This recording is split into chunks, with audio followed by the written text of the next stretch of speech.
ci Sénégal. asalaamaaleykum mbokku téléspectateur World Media TV dal leen ak jàmm ci seen émission kàddub dëgg kàddub dëgg di dalal honorable député Moustapha Cissé Lo mi nga xam ne ni mooy président wu parlementaire lu CEDEAO topp leen ni tuuti ci seen émission kàddub dëgg ak Moustapha Cissé Lo président wu parlementaire lu CEDEAO président ñu ngi lay nuyu. maa ngi lay fay bu baax di ziare téléspectateur yi nga xam ne ci àddina bi ñu ngi suivre émission bi nga xam ne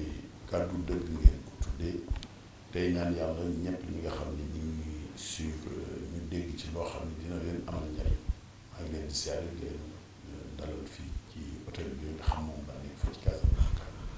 lan mooy parlement wu CEDEAO ban njëriñ la parlement wu CEDEAO am. mooy kuréel goo xam ni askan wi lay toogal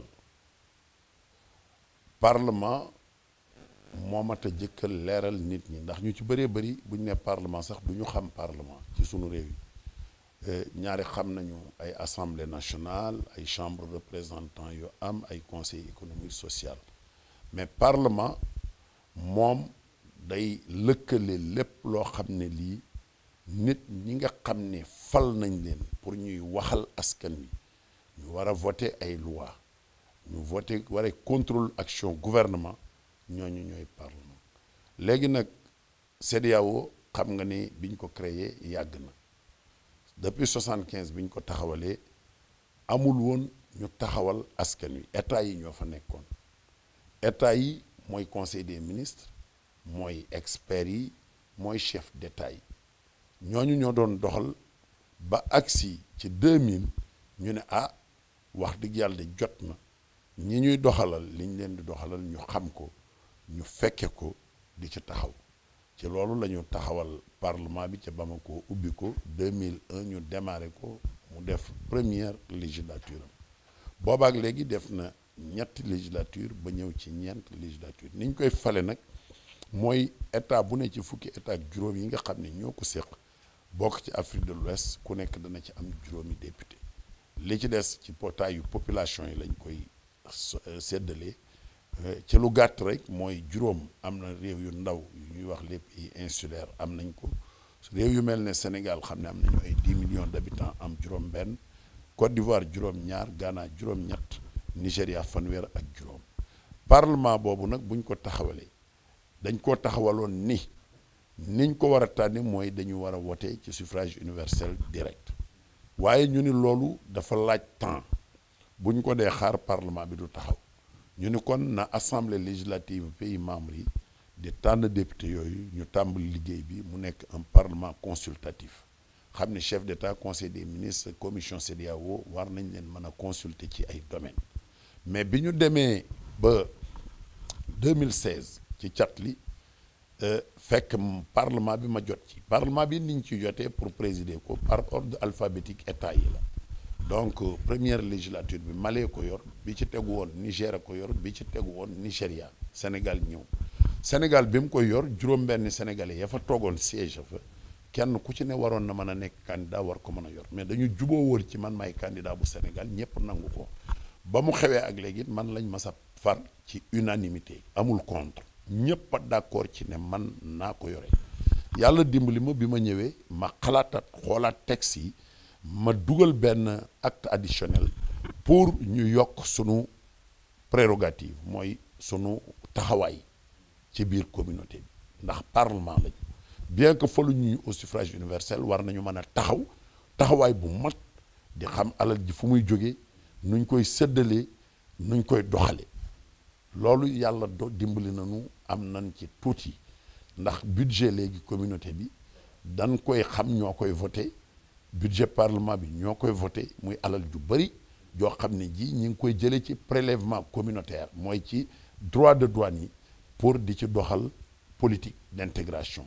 léegi nag loolu di ndam lu rëy parce que ab sénégalais moo ko yor dox tuuti ñu yokk daraja parlement bi ci lu jëm ci intégration barki démb gis nga forum bi ñu def Dakar bu mag la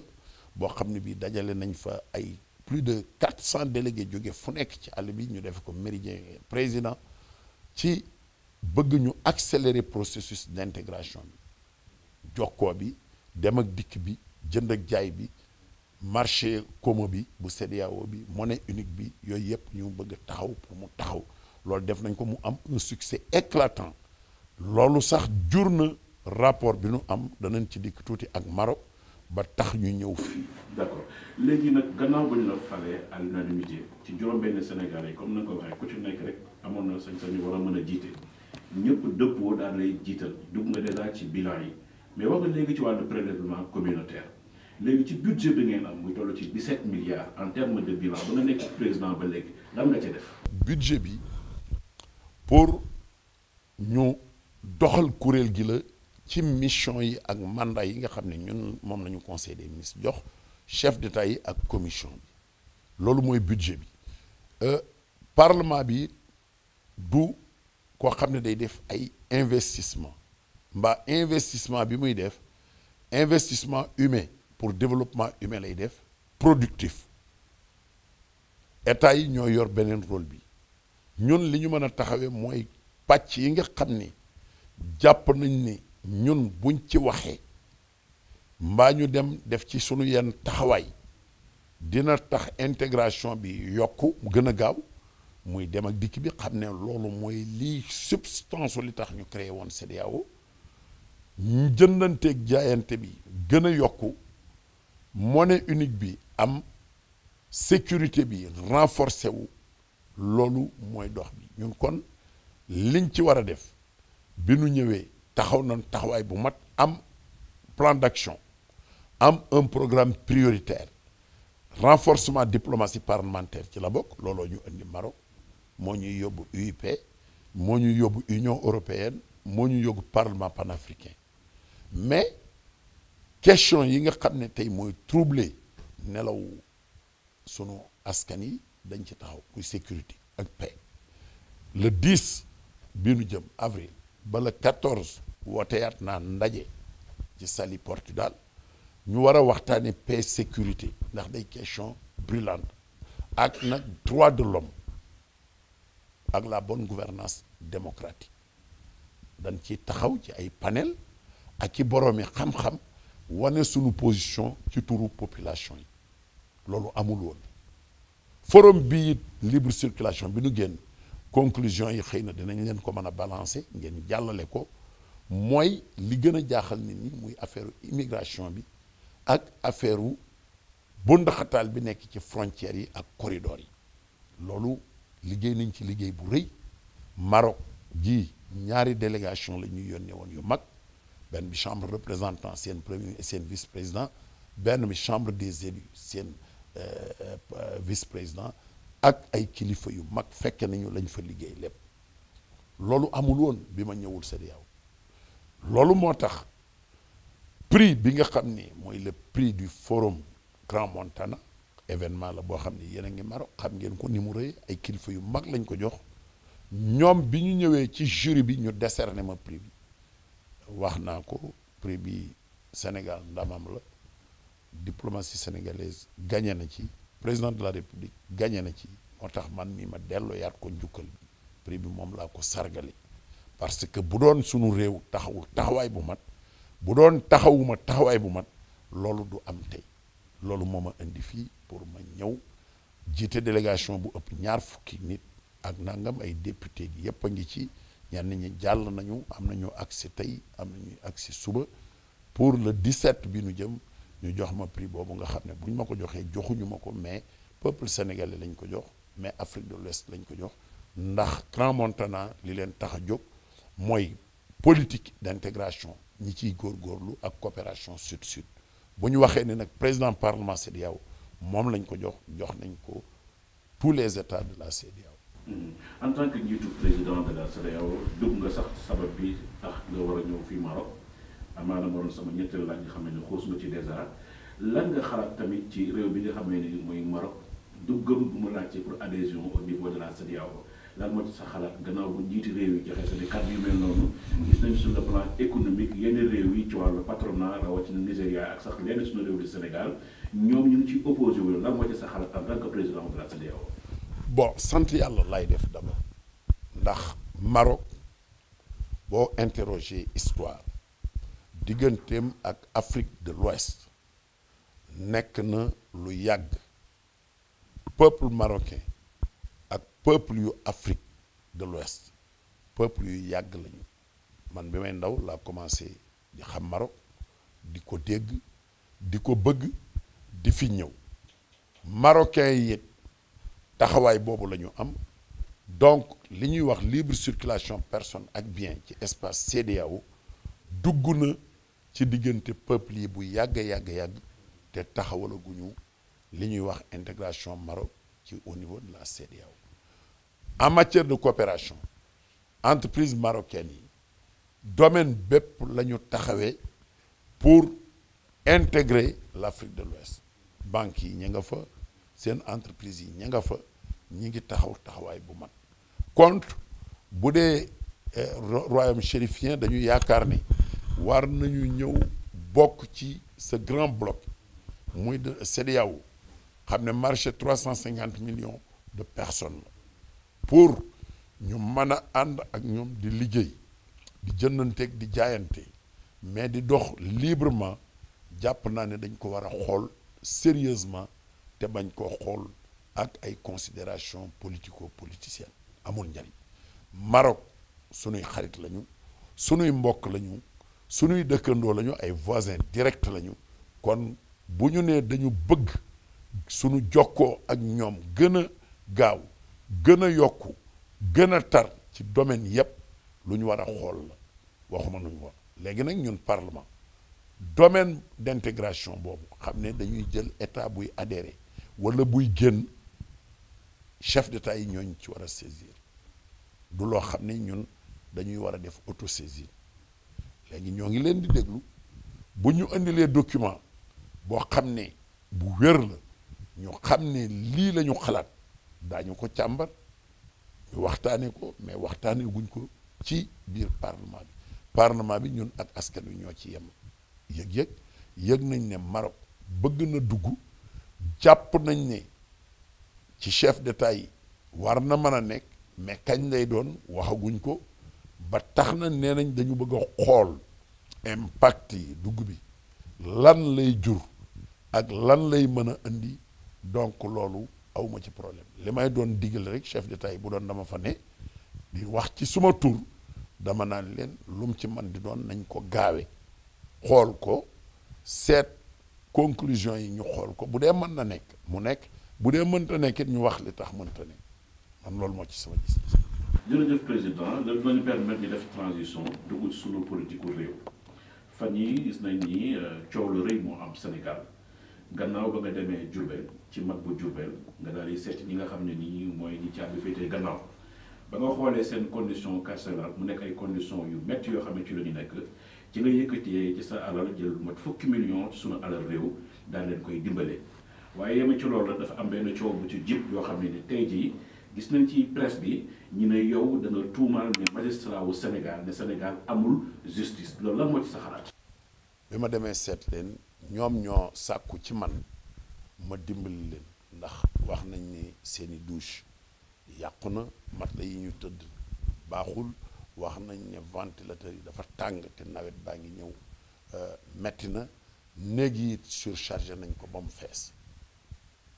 biñ ma waxee loolu ma wax leen ni leen loolu lu baax la mais man en tant que parlementaire li ma ci war a dox dinaa ko dox waaye en attendant li ma ciy dox man dinaa fa ci suma wërsëg fukki million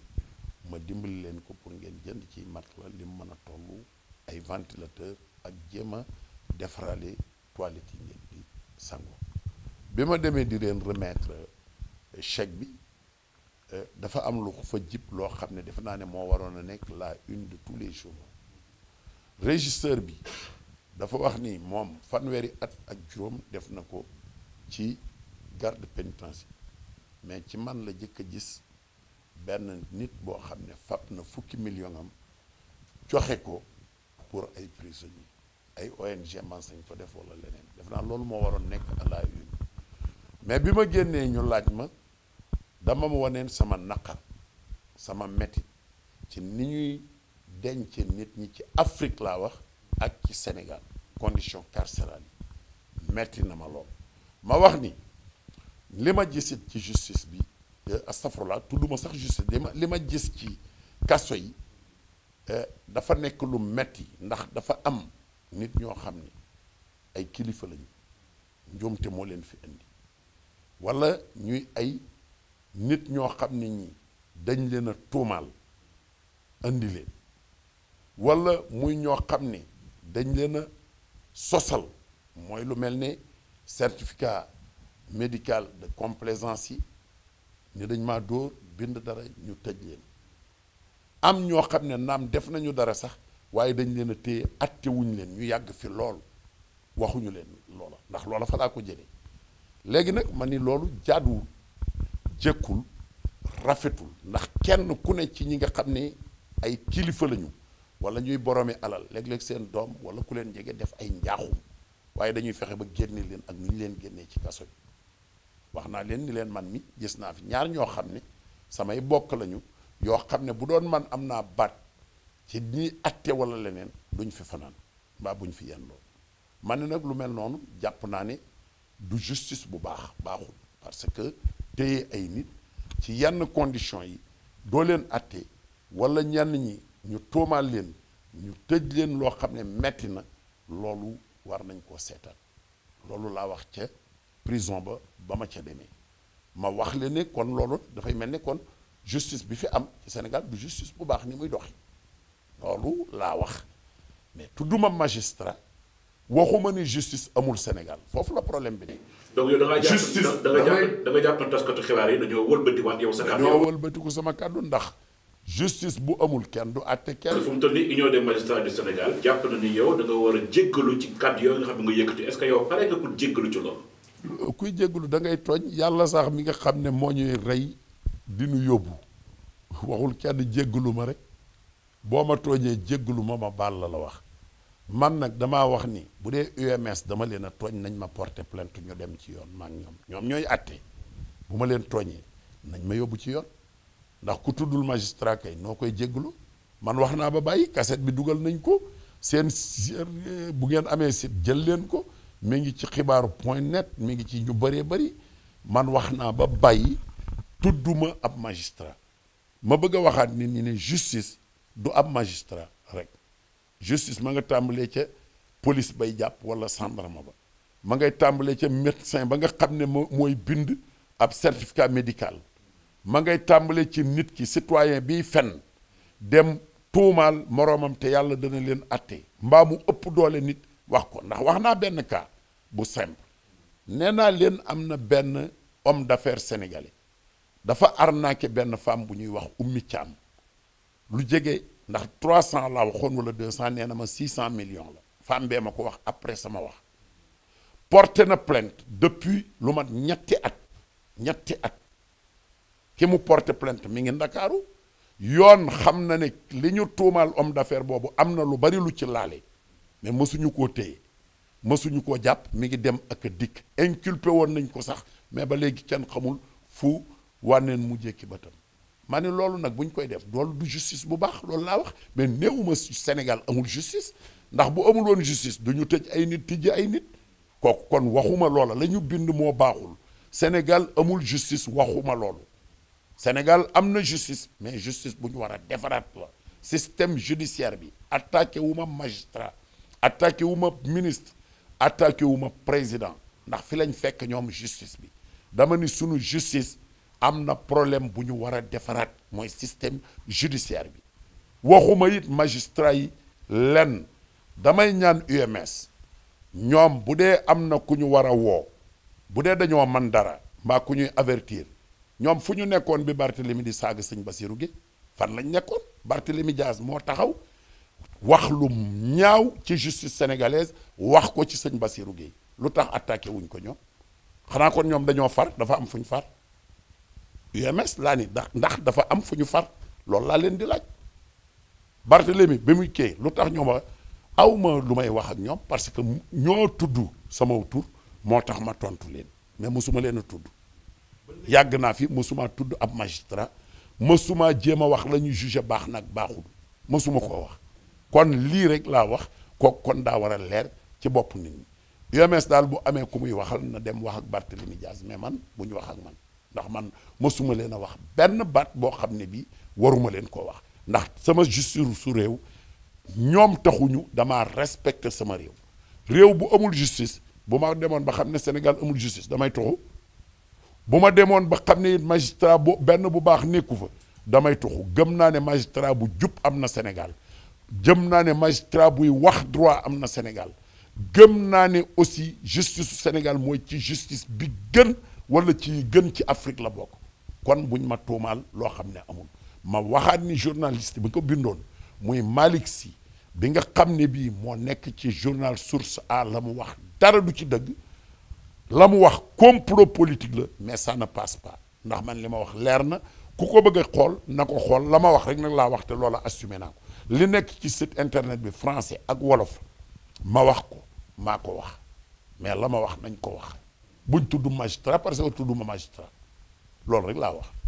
léegi dañuy des ci justice bu gën ci Sénégal bu gën ci Afrique plutôt mais bu ñu xoolee gis nañ ni lu mel ni comme soxna si naan Aïda Ndiongue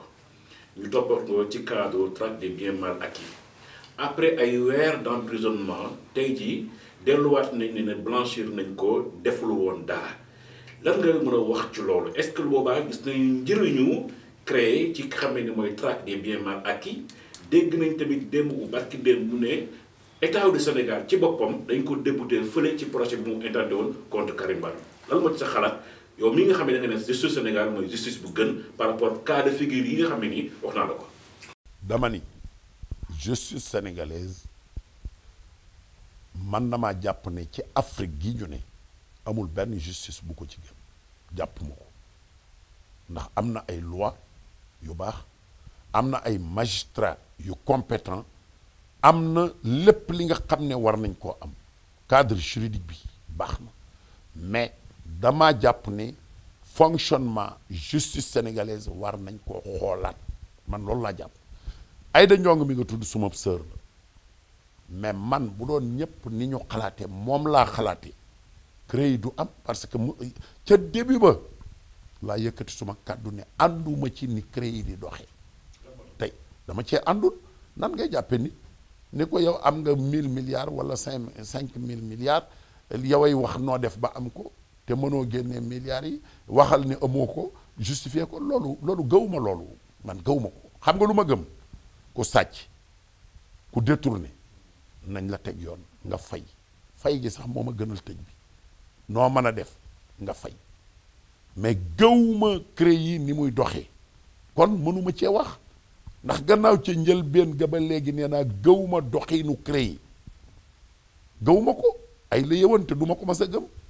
leneen li ma gëm te dolli ko mooy am na ñoo xam ne jugé nañ leen ay erreur de jugement lañ leen jugé du jeex pourquoi ngeen bëgg a focaliser wu ci Khalifa Sall Karim Wade ñoom rek du ñu ay citoyens yoo xam ne victime nañ ci la justice sénégalaise xam nga bu doon Macky Sall Karim Wade wala Khalifa rek lañ mas a tëj man na maa sori ci loolu waaye ñi ñu tëj man suma rakk di liggéeyal Macky Sall ci élection yi ay PDS dem nañu rek tuumaal ko muy morlu ni moom mooy yor ay këyit nangam ñu jàpp ko tëj ko ci kaso te ña ko tëj kaso ay PDS lañu ñoom ñoo yàq élection yi ba pare fexe ba ñu tëj ko loolu du erreur de jugement te def na juróom-ñaari morlo moomu juróom-ñaari fan def na am non-lieu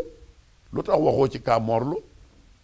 mais ànd mais tamit jàppoon nañ fi ay nitu ay PDS jàpp nañ fa Serigne Assane Mbacké ci jamono yooyu tamit daal koy teg loxo ci jamono yooyu tamit bàyyi nañ ko bu ñu jàppee Sarak Morlo mi nga xam ne bokk na APR ànd ak yow jàppoon nañ tamit Serigne Assane Mbacké bi bokk PDS kon kay jàpp nañ ñoom ñaar ñëpp waaw mais waxuma jàpp nañ leen mais pourquoi nga bëgg a focaliser wu ci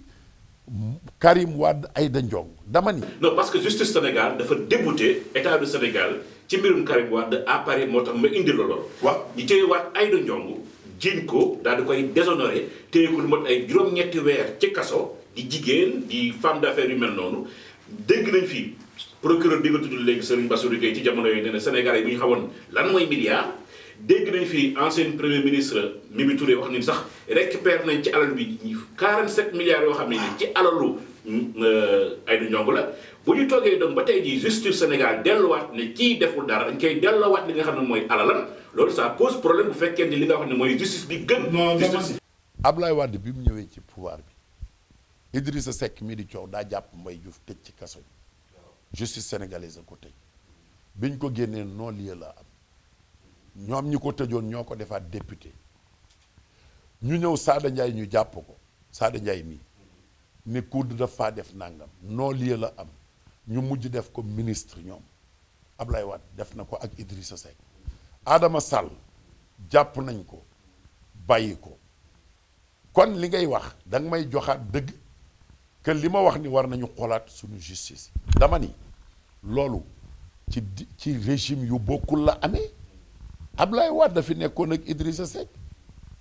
Seck mii di yuuxu moo doon jàppalu ay nit ak reylu ay nit Xaadim Bousso moo ko reylu gone yi wax nañ ko duma ci guddal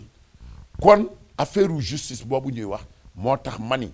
système bi man waxuma magistrat dama ni nañ ko xoolaat laa wax xam nga kon yow da nga ma joxaat dëgg ci li ma wax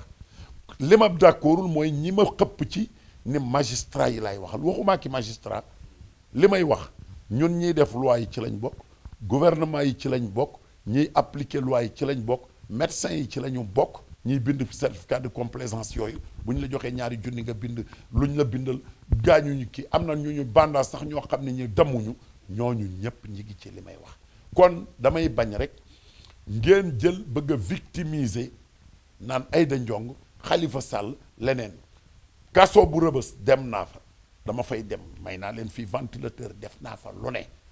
fees dell la def am naa ñu ma fa gis ñoo xam ne juróomi at kenn mësu leen a woo waa ñooñu amuñu ndey ak bàyyi te mën nañ leen a bàyyi ëllëg ni noo lii am na beneen bi yow lu tax waxoo Idrissa Seck question ko Idrissa Seck président gis naa yaa ngi ñëwaat ci Idrissa Seck damay dellu si boo ko mënee Seck Idrissa Seck dañ koo tëj bàyyi est-ce que nekkul yow Idrissa jóg bu mu nekk di jógaat nii di jàppaat ni amaat na crédibilité li ma lay laaj mu nekk def tournée biir Sénégal barki démbu Ndiaye dañ gis ni ab sëriñ boo xam ne ni ko koo xam ne ni ko jàppale mu Cheikh Marama Mbacké yoo xam ne jàppale woon na Macky Sall daal di koy doole te gis nañ barki démb mu daal di dalal Idrissa Seck est-ce que nekkul loolu moo leen tàmbali tiital. dañoo war a leeral Sénégalais yi xam nga dafa am lu neex te fi ngay waxee ak man dafa neex ci man Idrissa Seck loolu lañu war a teg ci taabal ji moom Ablaye Wade la war a xulool léegi ndax da koo tëj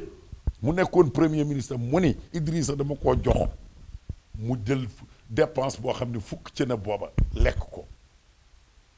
daal di koy tëj ci kaso bi juróom-ñetti weer ñu dem def protocole de Rebeuss Idrissa Seck nangu nañu jàpp ko tëj ko juróom-ñetti weer sànni ko mu ni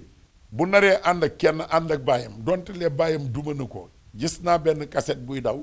Ablaye Wade nee na Idrissa workat la moo koy nettali bu la neexee nga dem xool ndax dañu dellu si na kër baayam ba mu yàgg mu naan damaa bëgg président te naan sama baay du ki man la àndal mi ngi ci biir net bi gis nga ko kon débat boobu amul Sénégal noo ko bokk du affaire yi ay justice bi justice sénégalaise la justice boobu bu amee problème bu ci am nañ fexe ba régler ko mais bu kenn ni Moustapha Cissé Lo magistrat lay wax wala leneen y a des problèmes ci suñu justice nañ ko régler loolu ànd naa ci Ablaye Wade moo jëkk a dem yóbbu assemblée ab loi bi ñu reyee maître Sèye loi d'amnistie ci lañ ko dégg ci crime de sang def na ko keneen mosu koo def lu ko jiitu ñoo xam ne ñi ngi génn di wax ba léegi ñoom Clédor ak ki leneen kon problème yooyu te moom nekk na fi président te nee nañ président bu baax a baax la woon kon problème yi bu ñu nekk di focaliser ci loolu daf ñuy tardeel Sénégal boo amee problème ñun ñëpp nañ toog jéem a seet problème bi duñ koy régler ndax man ak Macky Sall ak Idrissa ñoo ci tolloo man bëgg na maa nekk président de la République après Macky Sall. waaw loolu nag.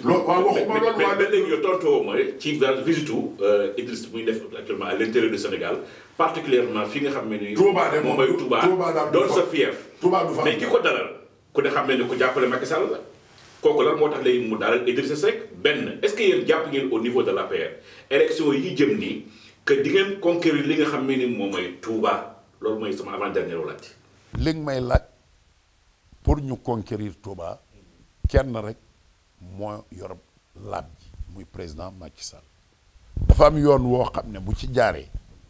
ànd ak ñi mu àndaloon ba am fa 60 000 voix deuxième tour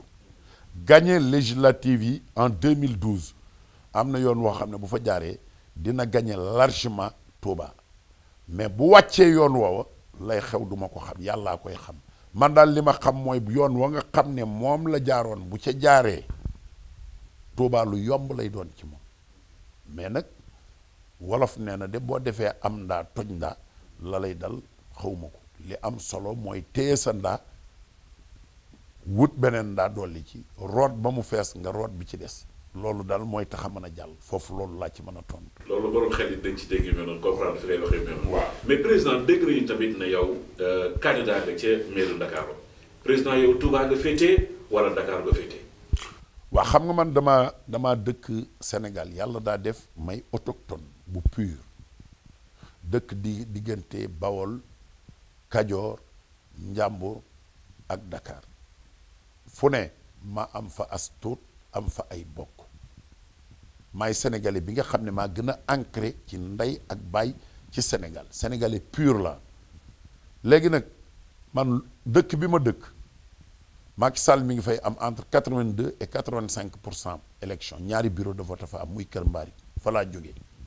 Macky Sall bu doon àndul ak man du fa am wenn carte yu gën a tuut une seule carte kon sama compte benn carte du ko fa am maa koy jox te defalu leen dara foofa lépp lu ñu leen di defal man la du Moustapha Diop ma fa ne du Mbéri Sylla Kër Mbaari gëm a dëkk bu ñuy gañe léeg-léeg ma dégg ñu naan diw gañe na gañe nu mu gañe Kër Mbaari maa leen di teral maa ànd ak APR ñuy wote maa fa yóbbu it Macky Sall may ma damay terminer Touba 60 000 voix yooyu mu amoon it maa ko may la ca ëpp bu dee bëgg na mbooloo mi ànd ak man te nu wax lu tax mbooloo moomu mën a mobiliser nan ko defee woon ba mu amul dara la mu amoon dina ko am Dakar dama faa am kër Dakar capitale Sénégal la fa laa dëkk léegi fa laay voté bi problème yi amee Touba dama ñëw foofu parce que problème yi Touba ay nit yu bokkul APR ay transhumants ñoo indi problème yi transhumants yooyu nag indi problème dañuy yem fi ñu war a yem bu Macky Sall bëggee gañ Dakar dama faa am mais xam nga man boromam xawma ko xam nga lu ma xam dama faa ami njàmbur ay siin ay bawol yoo xam ni man dañoo am ci man cofeel ma xam leen amal leen njariñ te fu ma jëm ñu jëm fa ci Dakar élection législative yi passé bu ma dugalul woon sama loxo Dakar duñ ko gañe loolu man mën naa koo waat te kenn weddeegu ko te bis bu ne ma wax ko 31 millions laa fa ñàkk ci élection yi 31 millions du benn dërëm bu ma ko defoon ci defal ko Khalifa Sall barke Cheikh Ahmadou Bamba dañuy nërmeelu Amadou Ba Diouf Sarr xalanku la ñuy def bu doon dama koo defal Khalifa Sall du ñu laal dara ci sa rajo bi jàllale ko loolu laa wax ak sa télé bi élection bii nu jëmit muy présidentielle bu Macky Sall bëggee gañ a Dakar ci samay wagg dëkk da ciy sukkandiku élection mairie bi nga wax mairie bi élection locale man fa lay voté yow mën ngaa imaginer Moustapha Cissé Lo dëkk ci dëkk di fa voté ñuy dem ay élection mu bañ a bokk ci ñi nga xam ne dañuy contrôler la cité te ami bokk loolu ku ko xalaat dof nga liste laay am te du doon liste même parti au pouvoir man maay jiite sama liste dans le département de Dakar pour wax waa Dakar nañ ma jox mairie bi ma liggéeyal leen. mais xam nañu ku mel ne comme Abdoulaye Diouf Sarr. non yooyu intéressé du ma tudd ci. ku am ay ambition pour jiite Dakar tamit loolu intéressé wu ma dama ni man maay jiite suma liste libre na moom mu jiite après nit ñi. mais bu fekkee ne parti bi APR dafa am ko mu samp. non dama ni man APR dund ma APR li ngay wax. du ma dund loolu xam nga lu ma dund. Macky Sall lay jàppale présidentielle 2019 élection 2019 locale sama bopp lay jàppale loolu sañ naa ko APR bu ñu demee seen liste nañu xool ñi leen gëm candidat la damay samp liste waaw damay dem am liste non APR bu ñu bëggee ñu ñëw sama ginnaaw waa APR dañuy ñëw ànd ak man ci sama gannaaw buñ ma gëmee. mais xam nga président mbooloo ci la ñuy wootee ci réew Amadou Ba ku ne xam ne ni moom parcelle base politique am Abdoulaye Diouf Sarr ku ne xam ne ni moom Yoff mais kenn xam ne loolu yow base politique ca Dakar naka nga mën a aspirer donc pour jiite mairie Dakar. Dakar maa fa bari base Macky Sall la mu am Dakar bari naa ca lool ñoo xam ne samay nit lañu Grand Yoff gi nga xam ne gi dama fa dem ñoom Cheikh Tidiane Diatta ñoom ña fa nekk may dem ak ñoom ak Mbay Sàmb ñoom bu ñu xewlee ma fab jox leen sama alal ñuy wote da ngaa defe ne tey jii bu keneen nekkee candidat mairie même bu Macky Sall waxee ak ñooñu la ñuy àndal. élection locale yi ngay wax damaa fab sama 31 millions joxe ko ci biir Dakar am fay nit. les présidents ñu ngi dëgg mën ay élection muy élection yu mag yi muy élection 2019 donc ñu gis ni donc pare nga pour jàppale président de la république mais dañoo déggaat loolu ci wax joo xam ne dana ni gannaaw Macky Sall su ma ko jàppalee ba ma falu bu mandat bi jeexee man damay samp pour demander donc le suffrage des Sénégalais pour nekk président de la république. est-ce que ba léegi yaa ngi ci boobu décision. kenn rek laa mën a tee topp ci politique fi mu topp te dama koo toppoon ne bu dul woon loolu sax damay génn Macky Sall bu dul woon li ma ko toppoon damay génn ber sama làng woote. génn du ma mais dama ni damay génn beru nekk woote bu dul woon loolu mais nag ànd na ma ak moom yàlla jox ñu ndam tàmbali na liggéey boo xam ne bu rëy def na ci lu bëri am na tuuti lu ci des dama koy jàppale pour mu àggale ko mais bu àggalee làmb ji buñ ko tëggatee koo teg ndënd ma kàjj ko mu daanu ñu bëre comme mënaat di doon ndax du Macky Sall moo may joxoñ candidat bi koy remplacer man maay xalaat bu dee moom mënumaa jàppale ma demal suma bopp parce que amul ku ma ëpp mérite ci parti bi. man 2024 candidat la à la présidence de la République du Sénégal 2019 candidat la pour la mairie de Dakar 2023 wala 24 législative yi damay jiite liste man damay beru ci beru laa jëm loolu nga bëgg a dégg. voilà téléspectateur World Media TV ñu ngi ci cappaandalu émission bi ak honorable député le président de la CEDEAO di Moustapha Cissé Lo mi ñuy fekk tey jii fii ci hôtel Le Grand Matador mu ñëwoon fii ci mission ci cadre liggéey bi muy def au niveau du parlement. mais dafa am loo fàtte ndax mission bi dafay ñaar dañ may jox ndomb bu mag te yow dafa politique bi moo la ñor raaya bi ñu may jox le 17 lañ ma koy jox devant plus de 4000 personnes ay personnalités hôtel bii mooy bi gën a mag daanaka am fii nit ñaa ngi wàcc boobaak léegi ma ciy sant royaume du Maroc mais defuñu loolu Al Maliki mi nga xam ne mooy président parlement bi dafa ma invité visite d'état bu ma fi jógee Rabat lay dem le 20 ba le 25 loolu ñëpp nañ ko war a xam ne loolu la yàlla dogal léegi nag Georges Weah comme nekk na président jóge fee Koroma nekk ko ñooñu ñëpp ñu bokkoon nekk Donald Trump nekk président pourquoi man duma xalaat yéene sama bopp nekk président après Macky Sall président de la République laa bëgg a doon palais bee laa bëgg motaar yi di ma dar ma leen liggéeyal leen. boobaa nga dëkk ci palais bi nga xam ne moom la président Macky Sall di wax. incha allah moom lay tabax jom ñaajo. na ma ko naa ko nee na tabaxul ko pour boppam mais kii nga xam ne moo koy. man la koy inauguré kon yow la koy inauguré. donc ñu ngi ci fin émission bi di jaajëfal bu baax honorable député le président de la CEDEAO ci dalal bu ñu dalal dañ ko woo rek mu daal ñu koy yombalal yu mel noonu di ko gërëm di ko sant bu baax di leen jox dig daje incha allah ci beneen émission ci kàddu bi dëgg ak seen fidèle serviteur Mamadou Soumaré fii ci World Media TV jërë ngeen jëf.